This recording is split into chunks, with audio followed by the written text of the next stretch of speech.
Welcome back to my channel this side Rajbi. So आज की इस वीडियो में मैं आपके साथ शेयर करूंगी 10 इंपॉर्टेंट क्वेश्चंस एंड ये जो क्वेश्चंस होंगे वो होंगे paper first that is for data. And अगर आप इन 10 क्वेश्चंस को पढ़ के जाते हैं तो आई एम 101% श्योर दैट कि आप अच्छा स्कोर कर सकते हैं आपके एग्जाम में।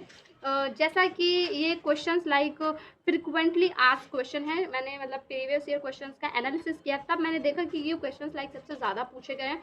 तो अगर आपने जैसे कुछ भी नहीं पढ़ा, लाइक आपका कल एग्जाम है और आपने कुछ भी नहीं पढ़ा है और आप चाह रहे हैं कि चलो मैं ऐसा इतना तो पढ़ ही लूँ लाइक कि पास हो जाऊँ, या फिर आप तब भी अच्छा स्कोर करना चाहते हैं तो आप इन 10 क्वेश्चन को पढ़ के जाइए and I am definitely sure कि आप अच्छा स्कोर कर सकते हैं। तो क्या है वो 10 क्वेश्चंस मैं आज आपके साथ इस वीडियो में शेयर करने जा रही हूँ, तो वीडियो में बने रहिएगा। एंड अगर आपको वाकई लगे कि ये वीडियो आपके लिए हेल्पफुल रही है तो please don't forget to subscribe and don't forget to like and share with your all friends. And चलिए देखते हैं क्या है वो 10 क्वेश्चंस। और प्लीज़ अगर मैं कह रही हूँ कि ये 10 क्वेश्चंस इंपॉर्टेंट हैं तो इट मीन्स ये इंपॉर्टेंट हैं, क्योंकि एनालिसिस किया तो मैंने उनमें पाया लाइक हर क्वेश्चन में ये जो क्वेश्चंस हैं वो कॉमन है, लाइक फ्रिक्वेंटली आस्क्ड हैं, पिछले 5 सालों से पिछले 10 सालों से यही पूछे जा रहे हैं। तो अगर आप इन 10 को पढ़ के जा रहे हो फिर भी आई एम लाइक 100% श्योर कि आप से 7-8 क्वेश्चन हिलक ही जाएंगे, लाइक आप कर पाओगे। अगर आप मुझ पर ट्रस्ट करते हैं तो आप पढ़ के जाइए and you will definitely score like 70 marks का पेपर होता है तो आप लाइक अराउंड 40 to 50 स्कोर कर पाओगे, जो कि डिसेंट स्कोर है लाइक उनके लिए जो कुछ भी नहीं पढ़ा और फिर क्वेश्चन पेपर देख रहे हैं। और बाकी तो आप अच्छी तैयारी करके जाइए and all the best for your exams. तो ओके चलिए स्टार्ट करते हैं वीडियो को। So first question we have, जिसमें क्या करना है, डिस्क्राइब करना है characteristics features and affinities of Dipnoi and Holocephali. तो ये जो क्वेश्चन है वो यूनिट फर्स्ट का है, मतलब जो पेपर कॉर्डेटा है उसमें यूनिट फर्स्ट का क्वेश्चन है एंड जिसमें आपको इनके कैरेक्टर्स बताने हैं और इनकी एफिनिटीज़ बतानी है। एफिनिटीज़ का मतलब होता है कि इनके और ऑर्गेनिज्म के साथ क्या कनेक्शंस हैं। एंड नेक्स्ट क्वेश्चन भी हैव, जिसमें आपको journal organisation and affinities of ऑस्ट्रोकोडम्स को डिस्क्राइब करना है एंड इसमें भी आपको इनका मतलब जर्नल कैरेक्टर्स बताने हैं और इनका दूसरे ऑर्गेनिज्म के साथ क्या एफिनिटीज़ हैं, क्या कनेक्शन है, आपको वो बताने हैं। एंड ये क्वेश्चन भी जो है यूनिट 1 का क्वेश्चन है। ओके नेक्स्ट क्वेश्चन भी हैव, जिसमें आपको डिटेल्ड नोट देना है कि कैसे डायनासोर गायब हो गए, लाइक वो एक पूरी प्रोसेस है, एकदम से तो गायब नहीं हो गए। तो उसमें एक डिटेल्ड नोट बताना है कि कैसे डायनासोर हल्के हल्के गायब होते गए हैं। Okay moving to fourth question, जिसमें आपको ऑरिजिन बतानी है एंड एवोल्यूशन बताना है एप्स का, कि कैसे ये फॉर्म हुए एंड इनका क्या प्रोसेस है एवोल्यूशन का, एप्स का, तो उसको डिटेल नोट में लिखना है। इस क्वेश्चंस में आपको लाइक एक ऐसे लिखना है एक्वाटिक मैमल्स पे। एक्वाटिक मैमल्स लाइक जो पानी में रहते हैं उनके ऊपर पूरा एक ऐसे लिखना है। अगर ये लॉन्ग आंसर में आएगा तो आपको लाइक 4 to 5 पेजेस में लिखना रहेगा। अगर ये आपके शॉर्ट आंसर टाइप क्वेश्चंस में आता है तो आप इसको 2 से 3 पेजेस में लिख के ख़त्म कर सकते हैं।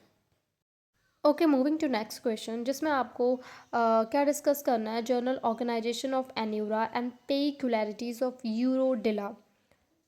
तो जर्नल ऑर्गेनाइजेशन का तो आपको पता ही होगा कि इनके जो फीचर्स हैं, कैरेक्टरिस्टिक्स, उनके बारे में लिखना है, मतलब जर्नल ऑर्गेनाइजेशन की इनकी बॉडी कैसे फॉर्म होती है। एंड पेक्युलैरिटीज़ का मतलब होता है कैरेक्टर्स की, तो आपको एन्यूरा का जर्नल ऑर्गेनाइजेशन बताना है एंड यूरोडुला का कैरेक्टरिस्टिक्स बताने हैं। तो इस टाइप के जो क्वेश्चंस होते हैं ना, जिसमें एक ही क्वेश्चन में 2 चीज़ें पूछ लेते हैं, तो ये ज़्यादा सेक्शन बी में इस टाइप के क्वेश्चंस आते हैं जिनमें लॉन्ग आंसर टाइप क्वेश्चन पूछे जाते हैं। तो जब लॉन्ग आंसर टाइप क्वेश्चन पूछे जाते हैं तो उनमें क्या रहता है, 6 to 100 लाइक वर्ड लिमिट रहती है, 600 to 800 वर्ड्स की वर्ड लिमिट रहती है, जिसका मतलब है आपको ये क्वेश्चन 4 to 5 पेजेस में लिखना रहेगा। एंड बाय द वे ये जो क्वेश्चन है वो क्वेश्चन बिलोंग करता है यूनिट सेकंड से, दैट इज़ एम्फीबिया, यानी कि पेपर कॉर्डेटा की जो यूनिट सेकंड है वहाँ से ये क्वेश्चन पूछा गया है। एंड आई होप आप लोगों ने नोट्स बना लिए होंगे। अगर आप लोगों ने नोट्स नहीं बनाए हैं तो मैंने most of the topics like paper Chordata के मोस्ट ऑफ़ द टॉपिक्स के ऊपर वीडियो अपलोड की हुई है, लेकिन फिर भी अगर आपको कोई स्पेसिफिक टॉपिक पे नोट्स चाहिए, मतलब अगर आपको नोट्स चाहिए तो मैं नोट्स प्रोवाइड कर सकती हूँ। और अगर आपको किसी स्पेसिफिक टॉपिक पे नोट्स चाहिए हैं तो just let me know in the comment section, मैं उसके ऊपर वीडियो बना दूँगी। और वैसे तो मैंने मोस्ट ऑफ़ द टॉपिक्स की लाइक वीडियो बनाई हुई जो कि आपको पेपर कॉर्डेटा की प्लेलिस्ट में मिल जाएगी। एंड चलिए देखते हैं नेक्स्ट क्वेश्चन क्या है। एंड नेक्स्ट क्वेश्चन जो हमारे पास है, इसमें आपको मैमल्स के कैरेक्टरिस्टिक्स फीचर्स बताने हैं, एडेप्टिव रेडिएशन बताना है। तो ये जो क्वेश्चन है वो यूनिट 4 दैट इज़ मैमलिया वहाँ से पूछा गया है। और इसमें आपको मतलब कैरेक्टरिस्टिक्स फीचर्स बता देने हैं एंड एडेप्टिव रेडिएशन बता देने हैं। तो ये क्वेश्चन शॉर्ट में भी पूछा जा सकता है, लॉन्ग में भी पूछा जा सकता है। अगर शॉर्ट में पूछा जाता है तो आपको 2 to 300 वर्ड्स में लिखना है, और अगर लॉन्ग आंसर में पूछा जाएगा तो आपको 600 to 800 वर्ड्स में लिखना पड़ेगा ये क्वेश्चन। इस क्वेश्चन में आपको मतलब ऑरिजिन बतानी है, एवोल्यूशन बताना है एप्स का, एंड एडेप्टिव रेडिएशन बताना है वर्ड्स में कैसे हुआ। एंड ये क्वेश्चन ज़्यादातर लॉन्ग आंसर टाइप क्वेश्चंस में पूछा जाता है, मतलब ये क्वेश्चन सेक्शन बी में ज़्यादा देखने को मिलता है। और वैसे तो आप पढ़ के जाइए, आपको अगर सेक्शन बी में देखने को मिल जाए तो आप थोड़ा सा बड़ा करके लिख दीजिएगा, अगर शॉर्ट में देखने को मिल जाए तो थोड़ा सा वर्ड को कॉम्पैक्ट करके लिख दीजिएगा। मेरा कहने का मतलब है, अगर लॉन्ग प्रिपेयर करके जाएंगे और लॉन्ग में आ जाता है तो अच्छी बात है, अगर शॉर्ट में आ जाता है तो आपको शॉर्ट जो सेक्शन ए की रिक्वायरमेंट है वर्ड लिमिट के, उसके अकॉर्डिंग आंसर को छोटा करके लिख देना है। इसमें कोई घबराने वाली बात है ही नहीं। इसीलिए ज़्यादा लॉन्ग आंसर प्रिपेयर करो, सो दैट आपको शॉर्ट आंसर अलग से प्रिपेयर करने की ज़रूरत ना पड़े, क्योंकि इसलिए शॉर्ट आंसर तो आप खुद ही बना के लिख सकते हो। Okay, moving to next question. And ये जो क्वेश्चन है वो पूछा गया है यूनिट 3 से, दैट इज़ रैप्टिलिया से। तो इस क्वेश्चन में आपको एक ऐसे लिखना है क्रोकोडिला एंड स्क्वेमेटा के जनरल ऑर्गेनाइजेशन एंड एफिनिटीज़। तो जैसा कि मैंने बताया, एफिनिटीज़ का मतलब होता है कनेक्शन की, मतलब दूसरे ऑर्गेनिज्म के साथ इनका क्या कनेक्शन है वो लिखना है आपको इस क्वेश्चन में, वो सॉल्व करना है आपको। लास्ट बट नॉट लीस्ट, ये क्वेश्चन इस मतलब वीडियो का लास्ट क्वेश्चन है।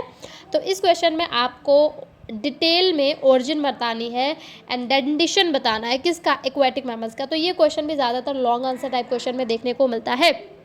तो आप, और ये क्वेश्चन भी कहाँ से पूछा गया है, यूनिट 4 दैट इज़ मैमलिया, मतलब मैमल वाली यूनिट से ये क्वेश्चन पूछा गया है, और ये लॉन्ग टाइप का क्वेश्चन है। तो इसका मतलब आपको इसको 6 to 108 वर्ड्स में लिखना पड़ेगा।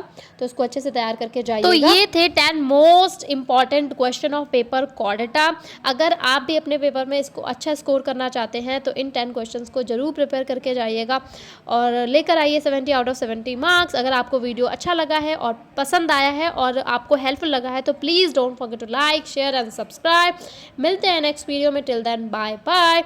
एंड अगर आपको किसी स्पेसिफिक टॉपिक पे वीडियो चाहिए है, just let me know in the comment section. Bye bye.